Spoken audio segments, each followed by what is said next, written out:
first, I would like to congratulate the winners on this Issue 2 campaign. They deserve to be complimented for the strong campaign they were able to run. And, you know, frankly, I've been involved in a lot of things, whether it's sporting activity or politics.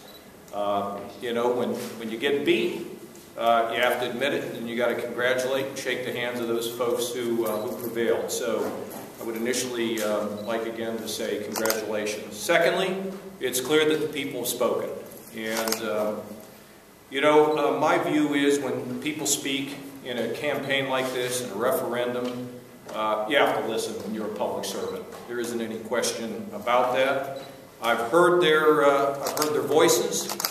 I understand their decision, and frankly, I respect what people have to say in an effort like this. And as a result of that, it requires me to take a deep breath, you know, and to spend some time reflecting on what happened here.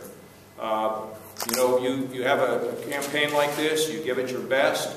If you don't win and the people speak in a loud voice, you pay attention to what they have to say and you think about it. And so people ask, what will you do if this doesn't fail? I can tell you now it's a chance for me to catch my breath and try to gather my thoughts together as to what we do next.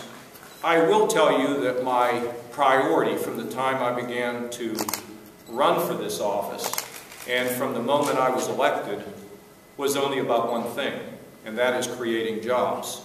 And frankly, we are beginning to win. I have pointed out as I've traveled the state that as a result of our stepped-up economic team, we have been able to either, in the process of creating or have saved, a total of over 41,000 jobs in the Buckeye State. And that's a big improvement over where we've been, but let me be clear, it's only a start. But I am encouraged about the fact that, that we are beginning to see some significant victories, including the fact that we've had at least one company move here from out of state and others that have set up shop here. And we will have some very good announcements going forward within the period of about the next week or so that will be additional good news for people who will find themselves in a position to get some work. As far as local governments go, you know, we'll work with them to help them overcome their challenges. But let me be clear, there's no bailout coming. There is no bailout because, frankly, there's no money. We are not in a position after digging our way out of a huge hole and fortunately being able to get a credit upgrade for our state, an improvement from negative watch to stable. We have to be very careful with our money because we realize these are tough economic times. But what I will say is it's going to continue to be very important for local communities to figure out ways to deal with their cost challenges.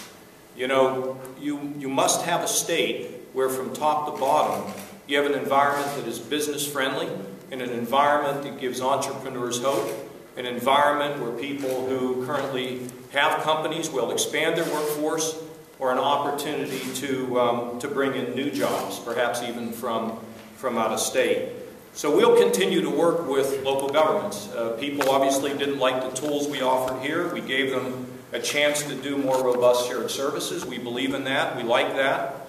And we will continue to look for tools that will put them in a position of being able to control their costs, because as they control their costs, they become partners with us from the standpoint of from top to bottom, creating a business-friendly, job-creating environment. So I'm anxious to get back to work, and I look forward to a brighter tomorrow. President Tom Niehaus.